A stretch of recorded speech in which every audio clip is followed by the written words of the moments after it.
श्री गोपाळ कृष्ण भगवान की जय। लीला नंबर 424। उपवार स्वीकार। लखुदेवबाने भट्टोबासांना विचारले, नागदेया, मी सर्वज्ञांच्या ठाई उपवार करीन। भट्टोबासांनी विचारले, तुझ्याजवळ काही आहे काय? त्याने सांगितले, मी कटकाला गेलो होतो, तेथे मला 3 आसू आणि 4 दाम मिळाले, त्यातील 2 दाम खर्च केले, 3 आसू आणि 2 दाम आहेत।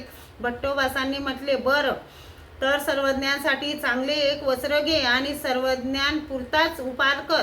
त्याने सांगितले, हो। मग त्याने सर्वज्ञांसाठी चांगले वस्त्र घेतले, सर्वज्ञांपुरताच उपवार तयार केला, सर्वज्ञांची पूजा केली, वस्त्र समर्पित केले, सर्वज्ञांचे जेवण झाले, गुन्हा केला, पानाचा विडा घेतला। मग सर्वज्ञ बैठकीवर बसले होते। सर्वज्ञांनी लखुदेवबाला विचारले, हे तुम्हाला स्फुरले की कोणी स्फुरविले?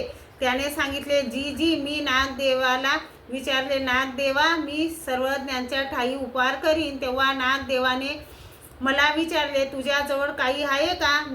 मी म्हटले, माझ्याजवळ 3 आसू आणि 2 दाम आहेत। त्याने सांगितले, सर्वज्ञांसाठी चांगली वस्त्र घे आणि सर्वज्ञांपुरताच उपवार कर। मी हो म्हणून केला जी। सर्वज्ञ म्हणाले, आपताचे वाक्य लागे। श्री गोपाळ कृष्ण भगवान की जय।